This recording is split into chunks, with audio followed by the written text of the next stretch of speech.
Let's check in with the doc and look at things with a wider lens. Pastor Richards on OMG.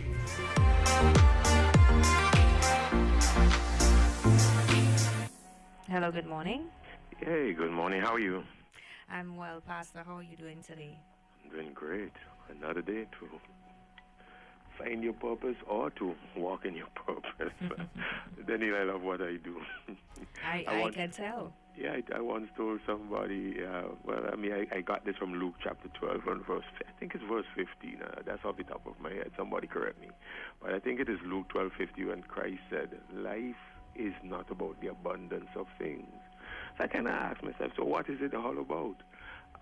And then in Mark 8:34, 35, he says, look, when you don't get tricked, when you think you gain, you lose. And when you think you lose, you gain. So that's kind of like got me thinking. Mm-hmm. So what is life and how do I find fulfillment of life? And then there is this thing that he does in John where he kind of washes the disciples' feet and he says, man, this is what it's all about. Serving people. So when you begin to put all of these things together and you figure out if life is not about the abundance of things, and if when you think you're gaining, you're losing, and when you think you're losing, you're gaining, and if this thing is not about getting people to serve you, but real joy and fulfillment comes in serving people. Mm-hmm. So it kind of tweaks your perspective on life, and I kind of like it because if I want to figure out what kind of life should I live, I think I want to get it from the master teacher. I know there are brilliant people here and there who have ideas of how to put together your life, socialists and I say socialists, sociologists and psychologists and other thinkers. But I'm like, you know what? I think I trust what this guy, Jesus, I think I trust what he says as to what makes sense. So I try to, live my life according to that, and not, going after things and stuff like that, but trying to find fulfillment. And one of the areas is how you relate to people, how you serve people, how you influence people through that service. So yeah, I think I like what I'm And Pastor, I like what I'm doing. I mentioned earlier that a few women messaged me after your presentation yesterday, and they shared that it was very thought-provoking for them, and one or two said, I have some things to reflect on, and you usually come with things that people go home and sit and do some pondering on. Yeah, so thank you always for doing that for us. Yeah, thank you, Daniel. Thank you, others. In fact, I meant to come on this morning, and first thing I should have said, I meant to do, but Daniel, I don't have a script when I come on, right? And so I just things come, and I keep saying I hope it's not off the top of my head because that's dandruff. But I actually meant to come on this morning and say something because I found there was a high degree of irony that yesterday when the station was not transmitted on radio, but was online, I found that yesterday, and therefore that will cut off some of your listeners. Yes. I found yesterday was the day that I got so many comments on my program as soon as I came off, and right into the evening. In fact, one of them sent me, I don't know, it sounds like somebody from the U.S. or somewhere, sent me a long voice note, about 8 minutes long, and I went ahead, and I don't normally I don't have the time to listen to long voice notes for the entire thing, but I listened to all of it, and there are many other messages that people commented throughout the day, predominantly women. So that touched a nerve. In case some of you listening on radio this morning missed what I said yesterday, I talked about the role that women have to play.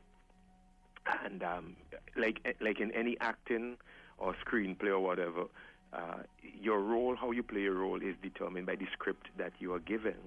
And depending on the script, your role will vary. And I said there are a lot of people who are writing the script for women these days. And I went through all of that yesterday, the various scripts.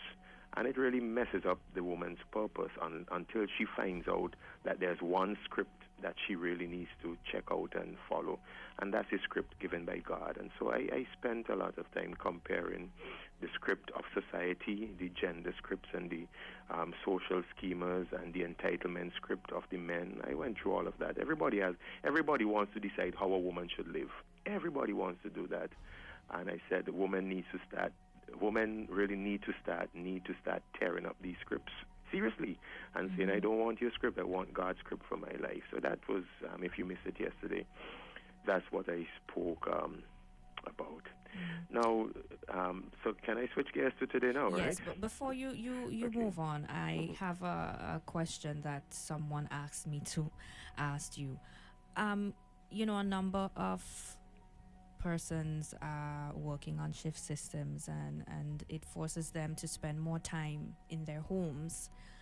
And for women who are in abusive relationships, it puts them in a predicament. Any words of advice that you can share with a woman in that situation? Yeah, first of all, let me affirm that particular observation because it is not the dominant narrative out there in this COVID No, it's not. atmosphere. But it is a relevant narrative, what's happening in the home. A number of things, not all negative, by the way, but to be honest with you. There are a lot of positives coming out of the, I'm not glorifying this, stay home and all of that, but there are a lot of positives that have actually come out of it. But also there are a number of negatives, and when you confine people in close quarters like this, whether it's women or children, it accentuates and worsens. It worsens the some of the things that occur in dysfunctional homes. And one of the escapes for people in dysfunctional situation, not necessarily psychological coping mechanism, but at the same time, it is an outlet, it is an escape, to escape the environment in which you are most abused. And for many people, the environment in which you are most abused is your home. This applies to women, this applies to children, but then amazingly, this applies to men also. Are you following me? Yeah, I hope you're happy. So this is not something that is unique to women, and they're the only ones who would prefer to escape from the home. The children too, because then they're under the microscope. You're basically in a fish bowl, and depending on the type of parenting situation that exists in that home, and the capabilities and skills of the parent to parent you or whomever is the caregiver in the home, then you are exposed to that situation for this prolonged period. You would wish that you were back in school where you could be among your friends and all of that. So that's something. But yeah, the domestic abuse is on the rise. That's a given in this situation. And what kind of advice would I give? I am not sure that I have even thought through properly how to address this particular matter. Those women, and this is something that is not only restricted to a COVID time, but this is something I've been saying all the time, that the redress to, or parts of the redress to the abuse of women and the inherent and negligence is access to counselors, access to friends, access to people who care about you, access to people who can take action on your part. And so even if you're still under lockdown, what I said pre-COVID still holds, that you really should reach out to counselors and to your people who, your advocates, and to share with them, offload on them, talk with them, seek advice from them regarding what's going on. That helps with the coping mechanism. The thing that I found with that, again, even aside from COVID, is that for whatever reason, women are not necessarily always going to be seeking counselors and always going to be sharing with their friends and always going to be offloading. Women tend to carry the thing privately, whether it's a shame issue or a guilt issue or for a number of reasons why women don't really share their pain. Some of it has to do with appearances. I mean, what would people think of me? And so they rather carry it privately. So I continue to share the same. My advice, therefore, my partial advice is going to be pretty much the same as pre-COVID. Get help, reach out, extend. Don't try to carry the burden too much on your own. It's going to be too heavy for you to bear. Thanks for asking me that, Danielle. I had to. I gave my word that I would. So okay, thank you. Switching gears now to two things. I really wanted to talk primarily about the teachers and getting back into school and all of that. So I will eventually get to that. But I've been hearing a lot of talk and questions and comments about how SVG is navigating the situation, and it funnels down to not merely how SVG is navigating this, but how the government is charting the way forward for SVG. So you are bound to hear that.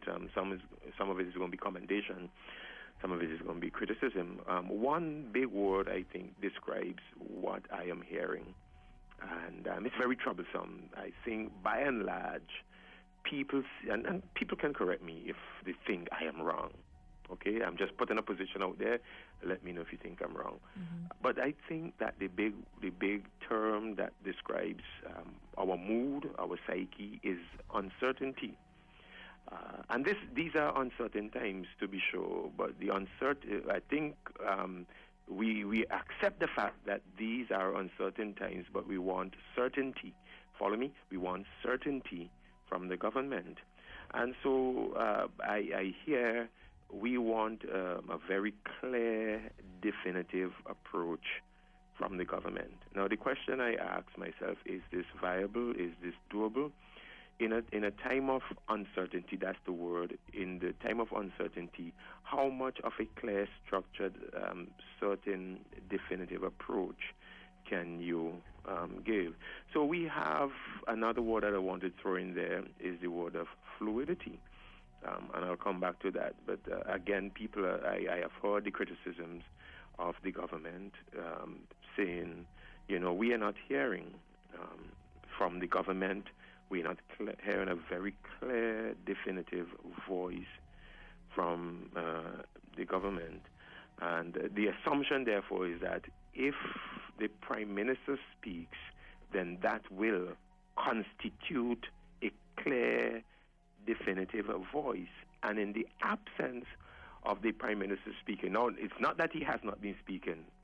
To be true, and to be exact, he has been speaking, but not in terms lately here of, a national broadcast that everybody carries, every media outlet, Facebook and everything carries. But he has been speaking. I think there might have been just one or two times that it has been carried live by every station. I think March the 14th, National Heroes Day, I think it was carried live. And then subsequent to that, I think he, whenever he spoke about the interdisciplinary or interrelated facets, yes. He talked about 4 interrelated facets, and then he outlined the health measures in terms of his government's approach, and he outlined the economic mitigation measures in terms of his government's approach. So I would think that those are times that constitute a national address, a national speaking. Outside of that, there have been press conferences and other things, but even so, you will still hear people saying that, well, he's not really speaking to us frequently enough. So I think those who are saying that, by the way, I think that they are right in this respect. They are right in that he is not coming on every Monday morning and doing a national broadcast, or a Friday evening and doing in other words, at periodic times, let's say every week, I'm going to give an address. Every week I'm going to update the nation. Every week I'm going to speak to the nation. So they can expect to hear from me every Monday. Or they can expect to hear from me every Tuesday in the evening or Friday or whatever time. They can expect that I will be bringing them up to date. So those who are making that claim, you are actually right. But the question that I want to ask, is this strategic and deliberate, or is this ad hoc? And I think that there are some who might argue that this is strategic, deliberate, and perhaps even advantageous. Okay, so follow me here. And I say that because it might be following the logos, the logos meaning the rationale of leaders, and his particular logos or rationalization might be from the perspective and philosophy that I am not going to overregulate this response. Now, here's the trick with that. Fluidity and rigidity don't go together very well, Daniel. Someone once said, "Blessed are the flexible, for they shall not be broken." And if we can say nothing else about the pandemic and all of the variables related to the pandemic, we can at least say the one thing we know. The one thing that is certain about the coronavirus is that it is uncertain. That's the only certainty we have. And so because of that uncertainty, which we all will accede to, we will all give in to the fact that it's uncertain.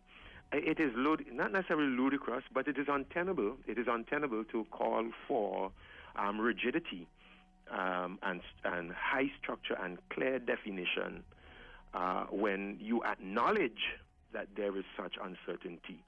I think that uncertainty calls more for flexibility than it demands rigidity. And let me further explain that. Again, why I say some might argue that this strategy of not coming before the nation too often with mandates and clear directions and do this and do that. It could be that the logos, the thought pattern, the rationalization might be, I will not overregulate St. Vincent's response. Now, mind you, those of you listening to me, I am not speaking for the Prime Minister. I could be dead wrong on this. Don't quote me. I am just speculating, all right? I am not being an apologist or anything. I'm just speculating that it very well could be that this is a very strategic and very deliberate approach, and this very strategic and deliberate approach says, I will not overregulate this response. I would let things play themselves out.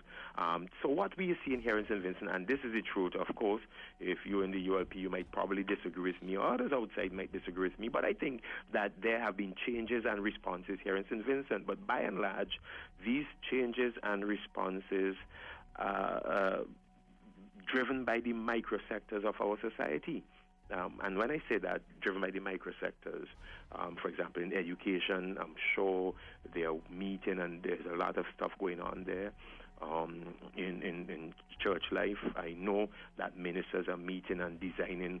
For example, when this thing broke earlier, before I heard anything from health, before I heard anything from government or anybody, from the time this thing broke, I called my leaders, we got together, we made some decision. The very next day, we were pulling chairs out of the church and stacking them. Before we even heard anybody say, you got to social distance, we got ahead of the thing. We made changes in how people are going to get into the church, how they're going to exit. Even in terms of the Lord's Supper, I did some ordering of some things so that I knew that we are going to be doing so many different things differently. So microsectors are doing their own changes. I've seen businesses, I've seen supermarkets. These are not driven by the government per se. No order has come, no directive. You have had advisories related to social distancing and all of that coming from the CMO, but you have not really had a dictate from the government that says you should do this or you should do that. I've seen business being flexible with their work hours, but these are not dictates that are top-down or given in an hierarchical fashion, passed down. These are things that are bottom-up. And so what I have seen, therefore, is that in our society there have been changes and responses, but they're driven by our microsector. Our microsectors have followed the information and have tweaked their operation, how they're doing things in order to respond to the COVID or the presence of the coronavirus. Now, here's the argument in that. The argument in that is that each sector will want to be optimal in their operation. Each sector will want to be self-protective, and therefore each sector will know what works best for them and will take commensurate measures in order to do what's best for them. Now, this is not necessarily possible when you are given top-down directives and mandates, and therefore it could very well possibly be that the thinking from up there is that I will not over-regulate this response. I trust the microsectors to do what's in the best interest of their patrons and in the best interest of themselves. And so the question that you want to ask about that then, because it does not compare relative to what other countries are doing, it is not the same. Maybe Barbados is close, but even so, I think Barbados had a little bit more rigidity with their curfews and all of that. But when you compare with what St. Lucia did, or when you compare with what Grenada did, it's different. So you have to ask yourself, therefore, in one case, there's more rigidity, and there's more top-down, and there is more structure. In our case, there is less rigidity, there is less top-down directives and mandates, and there are less, dictates given to our people. The question you ask is which scenario has worked best? Because again, you are dealing with uncertainty. You are dealing with a situation in which flexibility and frequent changes and micro changes are probably advantageous to you. So those who are in management know this, that less structure gives greater ease of movement and greater fluidity. So the question you ask, therefore, has this approach been right? Has this, if this is a deliberate strategy of not over-regulating, how has it paid off for St. Vincent, or how has it played out? Let's not say paid off. How has it played out in St. Vincent in comparison to St. Lucia or in comparison to Grenada? Are we far worse off because the management, the government has adopted this strategy? Has it been disadvantageous? Has it really led us into a really absolutely devastating situation? So you ask yourself, you have to analyze at some point how has this strategy worked, if it is deliberate, if it is not ad hoc. So those are my thoughts on that, Daniel. On the question of reopening school, I'm out of time, so I would just, there are real issues there, real issues. And I am wondering if the pressure, I am wondering if there's a pressure coming from somewhere to open schools, or if there's a pressure coming from somewhere, no, don't do this. I have talked about, whether or not the parents are beginning to feel a sense of pressure of having the children at home, or if there's a realization that what we are offering, what we can do over this period is untenable in terms of, okay, you put in the education online. And you say, well, other countries are doing that, but I talked in other programs about the digital divide, and therefore it is really an uphill struggle for us here in St. Vincent to maintain. It's untenable that we can project that we are actually properly educating our children using the present format. It's really not. It's not getting the reach. I happen to know that.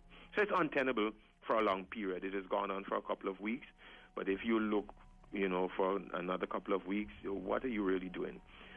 You're doing something that is marginal in its effect as best. So how long do you want to do this for? So that might be a pressure why we are being pushed towards the opening of school. Although I did say that when SUFRA erupted in 1979, that schools were closed for quite a longer period and nobody went online, and people turned out very well anyway. So there was those who want to bash me for that, but it's just a fact. The teachers have been talking with experiencing great levels of frustration. They don't like people taping them. They do not like parents recording their video presentations and sharing it and mocking them, and cut and paste if they make a verbal error, if they do a green verb, they don't like it. It is making them camera shy, and it's affecting the delivery of the education.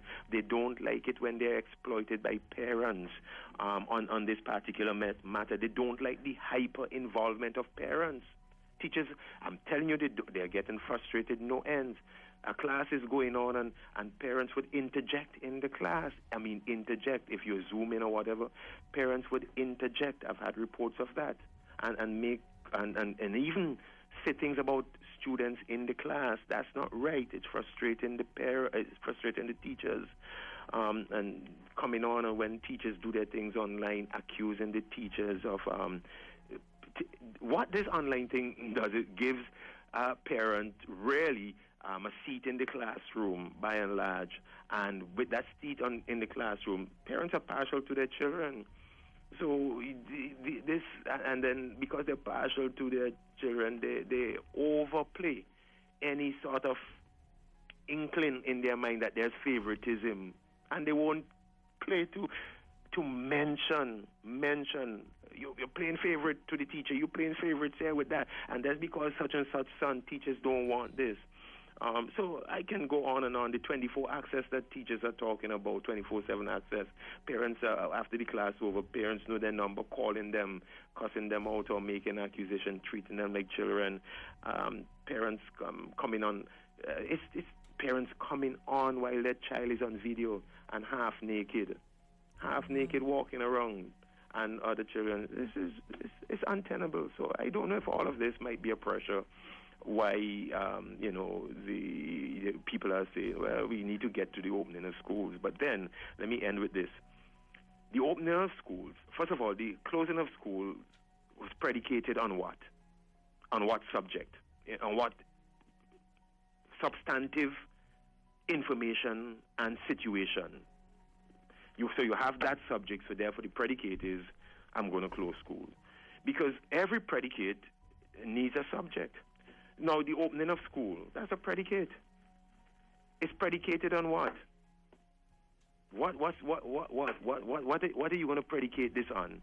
And I have often said that, if you're going to do something, as in close school, because of this particular condition, then when you're going to open school, you have to be very sure that the conditions on which you close schools have actually been taken care of so that you can move towards the open school. If anything, we closed school at a particular time when this was not as exacerbated the situation. We weren't bringing sailors home. We didn't have, that, ramped up.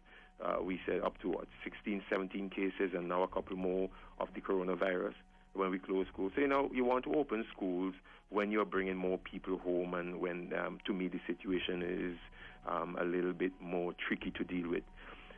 So I don't know the rationale.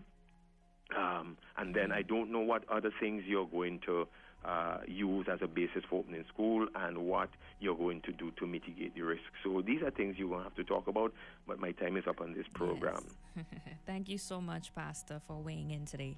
Thank you. All right. Take Thanks care, a lot.